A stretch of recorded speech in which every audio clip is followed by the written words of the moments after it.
Breaking बातमी पाहूया। शिवराज राक्षेवर आणि महेंद्र गायकवाडवर 3 वर्षांची बंदी घालण्यात आलेली आहे।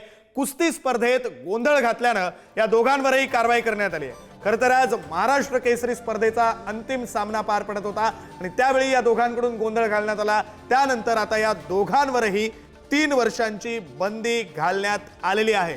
शिवराज राक्षे याच्यावर सुद्धा 3 वर्षांची बंदी घालण्यात आलेली आहे। महेंद्र गायकवाड आणि शिवराज राक्षे या दोन्ही पैलवानांवर 3 वर्षांची बंदी घालण्यात आलेली आहे।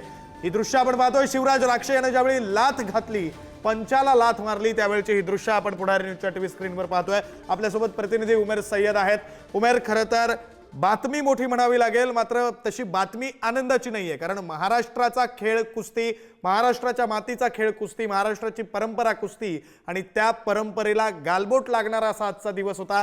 त्यानंतर ही कारवाई करण्यात येते। नक्कीच विक्रांत, आज 67वी महाराष्ट्र केसरी कुस्ती स्पर्धा अहिल्यानगरमध्ये पार पडली।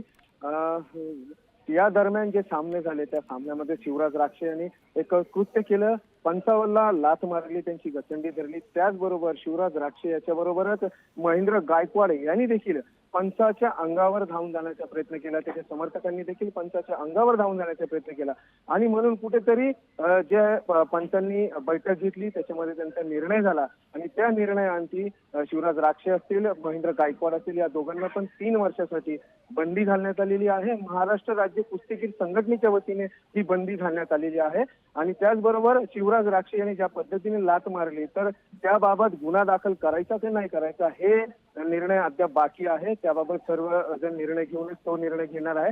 मात्र सर्वात मोठी बातमी म्हटली तर शिवराज राक्षे आणि महेंद्र गायकवाड या दोघांना पण महाराष्ट्र कुस्तीगीर संघटनेच्या वतीने 3 वर्षासाठी खेळण्यासाठी बंदी घालण्यात आलेली आहे। विक्रांत, बरं, धन्यवाद उमेर दिलेल्या या सगळ्या सविस्तर तपशिलासाठी।